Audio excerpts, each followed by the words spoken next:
While the B-52s were the muscle of the Linebacker II campaign, the massive bombers received extensive support from a vast array of naval and Air Force air power. Perhaps the most potent and effective support came from the crews of Air Force F-111s. In a major coordinated strike like Linebacker II was, the B-52s were the strong point. Everything else was in support of that.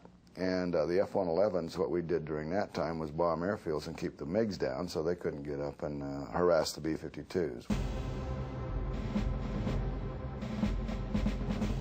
The General Dynamics F-111 suffered a disastrous initial deployment in 1968.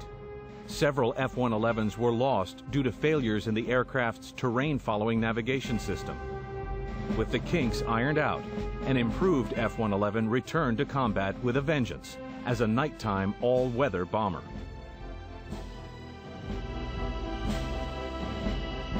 Within 33 hours of deployment from their home at Nellis Air Force Base in Nevada, some 50 F-111s were fully operational for linebacker strikes, their crews eager to prove themselves and the advanced capabilities of their aircraft.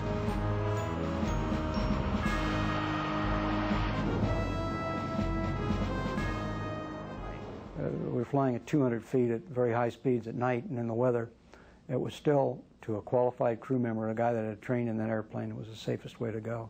I would rather go in a battle in that airplane than any other airplane I've ever flown.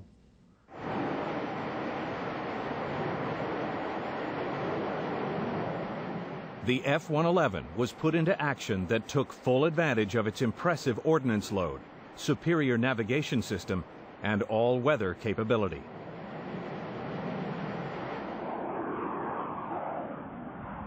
Flying fast and low, her crews were able to successfully strike some of North Vietnam's most heavily defended targets, including MiG bases, airfields, and later in the campaign, SAM missile sites.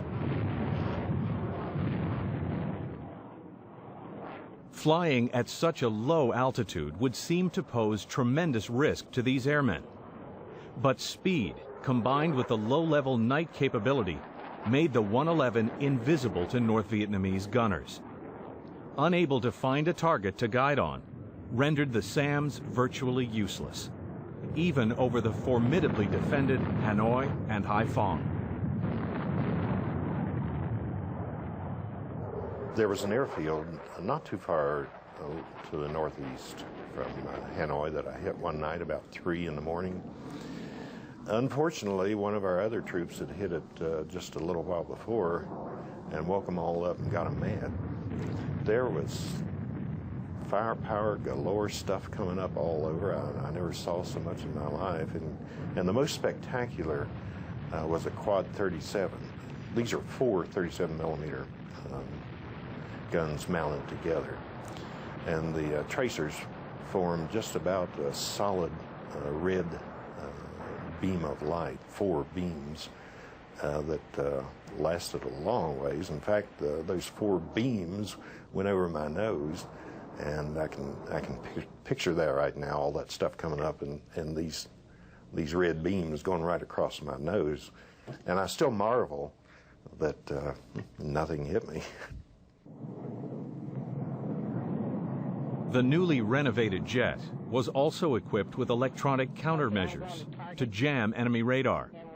However, the crews rarely employed them, fearing that the ECMs would highlight rather than hide them. Instead, they stuck to old-fashioned flying maneuvers. When the bombs came off, you could see the flash of the bombs hitting the ground, because you're only at a couple hundred feet when you release the bombs.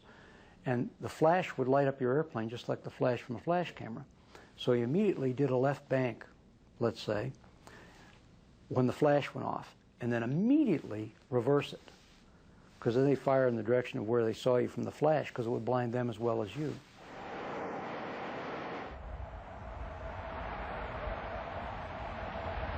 Initially, the F-111 bombers made pre-strikes against air bases in order to prevent MiGs from making it into the air.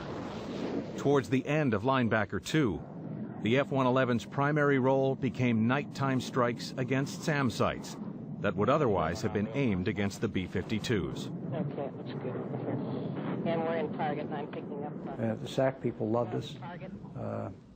We diverted a lot of the firepower of the North Vietnamese against us, and we went after their SAM sites and blew the hell out of a few of them that would have been shooting missiles at their B-52s. And in fact, SAC at one point said that they weren't going in unless the F-111s were going in, so I don't think that was probably true, but it made us feel good anyway.